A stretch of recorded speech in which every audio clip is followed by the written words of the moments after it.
الرحيم አይደለም اهدنا الصراط المستقيم ብለህ አላህን ምራኝ ጌታዬ الرحمن الرحيم አንተ አዛኝ ስለሆንክ الرحمن الرحيم ቀጥተኛውን መንገድ ምራኝ ካልክ በኋላ ሱረቱል በቀራ ይመጣና ذلك الكتاب لا ريب فيه هدى للمتقين ይሄው መመሪያው አላህን ለሚፈሩ ሰዎች። አሰላሙ አለይኩም ወራህመቱላሂ ተዓላ ወበረካቱ። ይህ ተርቢያና ታዲብ የተባለው ቻናላችን ነው። እንደምታስታውሱት በሪያዱ ሷሊሂን ላይ ያሉ ምዕራፎችን ለመተዋወሻ እንዲሁም ኢንተርኔት ላይ ያለ ሰው እንዲጠቀምበት ብለን የከፈትነው ቻናል ነው ኢንሻአላህ ማለት ነው። ስለዚህ ማለት ነው የዛሬው ተቅዋ ፕሮግራም ስለሆነ ለመግቢያ ላይ ያያችሁትን ስለ ተቅዋ የሚናገሩ ሰዎችን እንታውቋቸውን እና በድሩን አቅርበናቸዋል ማለት ነው። ይህ ተቅዋ እንደምታውቁት ከባድ የሆነ የዋና የሰው ልጅ ተቅዋ እስከሌለው ድረስ አላህ ዘንድ ምንም ቦታ የሌለው በመሆኑ ስለዚህ የሚናገረው ምዕራፍ ዛሬ ይዘን ቀርበናል ማለት ነው። እንደምታውቁት ተቅዋ ሁለት አይነት ትርጉም አለው።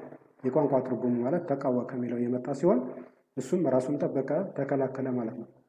እንዲሁም ደግሞ አንድ ሰው የመንፈሱን ጉዳይ ማለት ነው ከአኺራ ጋር ያለውን ጉዳይ ቀልቡን ከስህተትና ከመጥፎ ስራ ሲጠብቅ ተቅዋ አለው ይባላል ማለት ነው። እንዲሁም የሸሪዓዊ ትርጉሙ አንድ ሰው ተቅዋ አለው ማለት አላህን ይፈራል፣ በንግግሩም በስራውም እንዲሁም ሲያስበው ሁሉ አላህ ያውቅብኛል ሲል ተቅዋ አለው ይባላል ማለት ነው። እንዲሁም ይህን የሚያደርገው አላህ በመውደዱ እንዲሁም አላህን በመፍራቱ ቅጣቱን በመፍራት እንዲሁም ደግሞ ከአላህ ጋር ሽልማት አገኛለሁ ያለ እንደሆነ ይህ ተቅዋ ይባላል። እንደምታውቁት የተቅዋ ጉዳይ ይህን ትርጉም አለው ማለት ነው። ስለዚህ መጀመሪያ ላይ እንደሰማችሁት የመጀመሪያው የቁርአን አየት ይዘን የቀረብ ነው።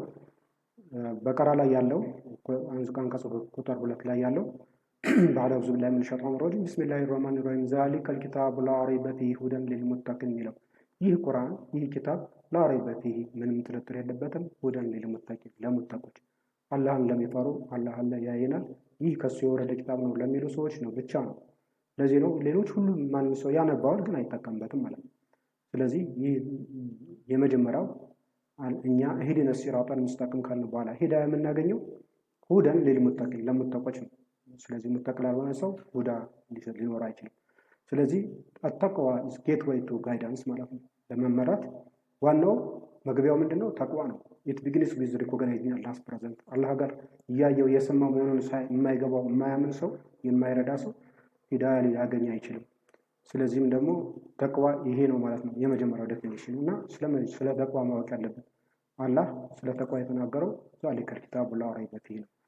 ስለዚህ ሁለተኛው ደግሞ በሱረቱል ሁጁራት ላይ ያለው ስለዚህ በሱረቱል ሁጁራት ላይ አላህ ሱብሓነሁ ወተዓላ ኢነ አክረመኩም ኢንደላሂ አትቃኩም ይላል ማለት ነው። የመጀመሪያ ሲጀምር ምዕራፉ እንደምታውቁት ያ አዩሃ ናሱ ኢና ኸለቅናኩም ሚን ዘከሪን ወኡንሳ ወጀዐልናኩም ሹዑበን ወቀባኢለ ሊተዓረፉ ኢነ አክረመኩም ኢንደላሂ አትቃኩም። ስለዚህ ከእናንተ የተላከው ሰው ማለት አላህን ፈሪያችሁ ነው እና አላህን ዘንድ ቦታ የሚኖረ ማለት ነው። እያንዳንዱ ሰው በተቅዋው ነው እንጂ በገንዘቡ ወይ በስታተሱ ወይ በዘሩ አይደለም ማለት ነው። ወይም ባለው ስታተስ ባለስልጣን ስለሆነ ወይም ሀብታም ስለሆነ አይደለም ማለት ነው። በህብረተሰቡ ላይ የተላቀ ማንነት ቢኖረው ምንም አይነት አላህ ዘንድ ቦታ የለውም። አላህ ዘንድ ቦታ ያለው ኢነ አክረመኩም ኢንደላሂ አትቃኩም አላህን ፈሪያችሁ ብቻ ነው። እንዲሁም ደግሞ ሶስተኛው የቁርአን አያት بعد أعوذ بالله من الشيطان الرجيم يا أيها الذين آمنوا اتقوا الله حق تقاته ولا تموتن إلا وأنتم مسلمون የሚለው የቁርአን አያት ሱረቱል ኢምራን ላይ ያለው ማለት ነው። እናንተ ያመናችሁ ያ አዩሃ الذين آمنوا اتقوا الله አላህን ፍሩ حق تقاته እሱ ሊፈራው እንደሚገባ ማንኛውንም ሰዎች እኩል አንፈራ አላህን ደግሞ ከሁሉም የበለጠ ልንፈራ የሚገባ መሆኑን በማሳየት اتقوا الله حق تقاته ولا تموتن إلا وأنتم مسلمون ላላ የእጅ ሰጣችሁ ሳትሆኑ ወይም ሙስሊም ሳትሆኑ በፊት አትሞቱ ይላል። ስለዚህ ተቅዋ ሱፐርፊሻል አይደለም፣ በማስመሰል አይደለም፣ ዲፕ የሆነ ሲንሰሪቲ ላላህ ተብሎ ላይፍ ሎንግ ማይንድፉልነስ አንቲል ዲስ ማለት ነው። እስከ መጨረሻ ደግሞ የሆነ እስከ ህይወት መጨረሻ ድረስ አላህን የአንድን ሰው የሆነ ጊዜ አብሮን እስካለ ምናምን እናክብረውና ከዛ ያበቃል። አላህን ግን የምናክብረው እስከ ዘላለም መሆኑ ይሄ ደግሞ ሐቅ ተቋት ይሄን እንድናደርግ ያደርገናል። ወይም እንደዛ ስናደርግ ብቻ ነው ሐቅ ተቋት የሚባለው የሚመጣው ማለት ነው። እንደዚሁም ደግሞ ነብዩ ሰለላሁ ዐለይሂ ወሰለም በሐዲስ ቡኻሪ በዘገቡት ሐዲስ እንደዚህ ተብለው ተጠየቁ። ቂላ ያ ረሱላህ ሰለላሁ ዐለይሂ ወሰለም መን አክረመ الناس قال አትቃሁ። ይህ ሐዲሱ ረጅም ነው እንደምታውቁት ቡኻሪ ላይ የተዘገበው ሪያዱ ሷሊሂን ነው። ሁልጊዜ በህይወታችን እንዲመጣ ነው የኛ ዓላማችን ሄደን እንየው። ሐዲሱ ረጅም ነው። ሰዎች መጠየቅ የፈለጉት በጃሂልያ ዘመን ክብርና ቦታ ያላቸው ሰዎች አክራም የነበሩ ሰዎች አሁንም ክብር አላቸው ወይ የሚለውን ለመጠየቅ ነብዩ ሰለላሁ ዐለይሂ ወሰለም የመጀመሪያ በአእምሯቸው ላይ የመጣው ኢና አክረመኩም ከእናንተ አጥቃሁም ፈሪያችሁ አላህን ፈሪያችሁ ብቻ ነው ብለው ማለት።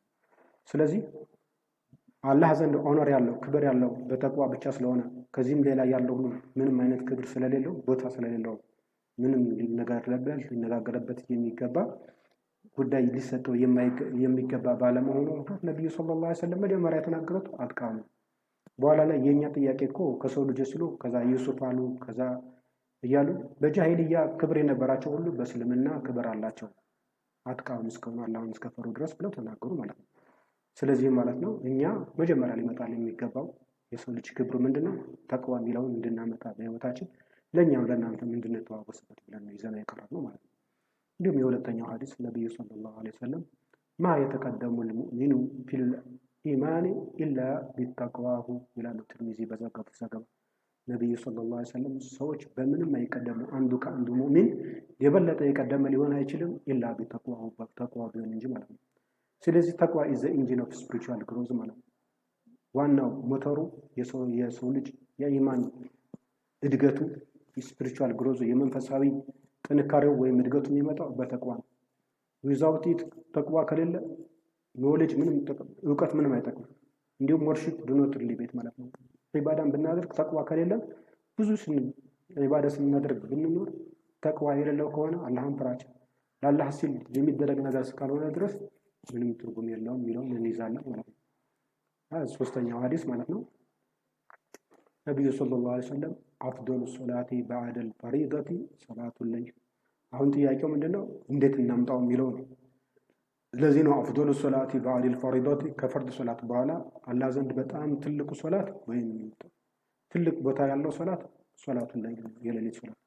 በሌሊት ሶላት ትንሽም ብትሆን ማለት ነው ፍየል የምትታለበት ቀድር ያሉ ነብዩ ሰለላሁ ዐለይሂ ወሰለም ትንሽም ብትሆን የሌሊት ሶላት ይኖራችሁ ይላሉ። ስለዚህ ከሱብሂ በፊት ትንሽዬ ቀደም ብለን እንደ አቅማችን 10 15 20 30 እየጨመርን መሄድ እንችላለን በየጊዜው ማለት ነው። ስለዚህ ምክንያቱም ዘ ቤስት ፕራየር አፍተር ኦብሊጋቶሪ ዘ ናይት ፕራየር ማለት ነው። በዚህ መልኩ ነው ተቅዋ ካልቲቬት የሚደረገው ማለት ነው። ባይ ቮለንተሪ ዲቮሽን ነው ስራ ኢባዳ ተጨማሪ በማድረግ በተለይ የሌሊት ኢባዳ ደግሞ ምክንያቱም የሌሊት ኢባዳ ንግግርና ቀልብ የሚገናኝበት በመሆኑ ማለት ነው። በሱረቱ ሙዘሚል ላይ ያ አዩሃል ሙዘሚል ቁም ሌሊተ ኢላ ቀሊላ በሚለው ማለት ነው ኢነ ናሽአተል ለይሊ ሂየ አሸዱ ወጥዐን ወአቅወሙ ቂላ ይላል። እና በሌሊት ላይ ያቺ ሰዓት ይሄ አሸዱ ምክንያቱም ንግግርና ጥሞና የሚገኝበት ነው በማለት አላህ ተናግሯል። እና ነብዩን ሰለላሁ ዐለይሂ ወሰለም ያ አዩሃል ሙዘሚል ቁም ሌሊተ ኢላ ቀሊላ አላቸው። ትንሽ ከትንሽ ውጪ ባለው ትንሽ ተኛ እንጂ ብዙውን ቁም ንስፈሁ አው ይንቀስ ሚንሁ ቀሊላ አው ዚድ ዐለይሂ ወረቲል ቁርአነ ተርቲላ አላቸው ማለት ነው። ወይ ግማሽ ወይ ሲሶ ወይም ከዛ ልትጨምር ትችላለህ እያለ ስለ ሌሊት ሶላት በእኛ ነው እንጂ እንደ ብዙ ቦታ ማንሰጠው በሰሃቦች ዘመን የሌሊት ሶላት በጣም ከፍተኛ ቦታ ነው። ማንም ሰሃባ የሌሊት ሶላት የማይሰግድ አልነበረም ማለት ነው። ስለዚህ እኛም በህይወታችን እውነተኛ አላህን ፈሪና አደብና ተቅዋ ተርቢያ እንዲኖረ የግድ ምን ያስፈልገናል ማለት ነው። የሌሊት ሶላት በጣም ወሳኝ ነው። ይሄን ኢንካሬጅ ለማድረግ ስንል ለኛም ለእናንተም ነው ይዘን የቀረብነው ማለት ነው። ስለዚህ ለማጠቃለያ ያህል ይላሉ ምን ይላል አላህ ሱብሓነሁ ወተዓላ በሱረት ቁጥር 15 ላይ ከ2 እስከ 3 አንቀጽ ላይ ባለው ማለት ነው ዲላን አዑዙ ቢላሂ ሚነሽ ሸይጣኒር ረጂም ቢስሚላሂር ረህማኒር ረሂም ያ አዩሀለዚነ አመኑ ኢን ተተቁላህ የጅዐል ለኩም ፉርቃነን ወዩከፍር ዐንኩም ሰይአቲኩም ወየግፊር ለኩም ወላሁ ዙል ፈድሊል ዐዚም።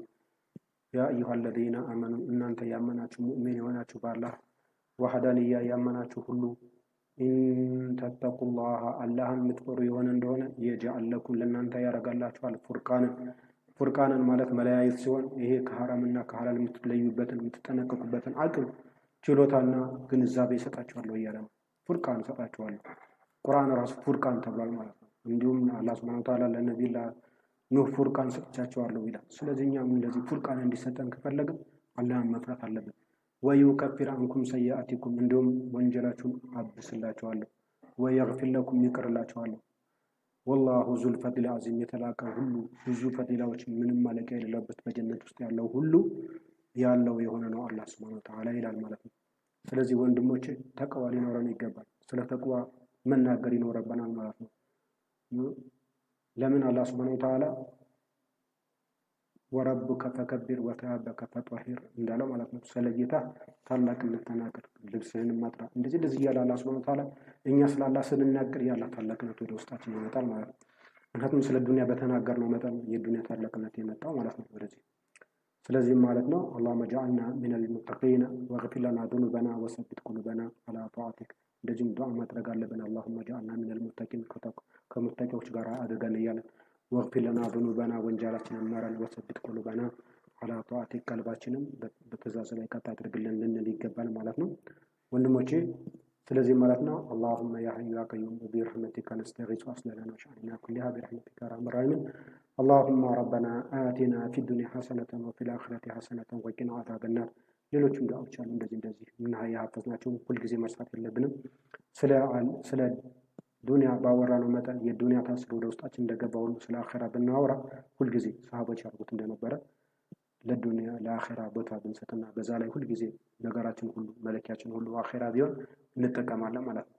ስለዚህም ወንድሞቼ ይህ ተርቢያና ታዲብ የተባለ ቻናል ለሌሎች እንዲደርስ ገና እየጀመረ ያለ ነው። እንደዚህ አይነት ስራዎች የአማርኛ ስራዎች ለሁሉም ኢትዮጵያዊ ኢንካሬጅ ነው እንዲሰራ ለሁሉም ኢትዮጵያዊ እንዲደርስ ማለት ነው። ድካማችንም ለሌሎች እንዲደርስ ስለዚህ ላይክ፣ ሼር እና ፎሎ ሳብስክራይብ አድርጉ፣ ኮሜንት አድርጉ፣ ኢንካሬጅ አድርጉን። ወቢላሂ ተውፊቅ ወሰላሙ አለይኩም ወረሕመቱላሂ ተዓላ ወበረካቱ።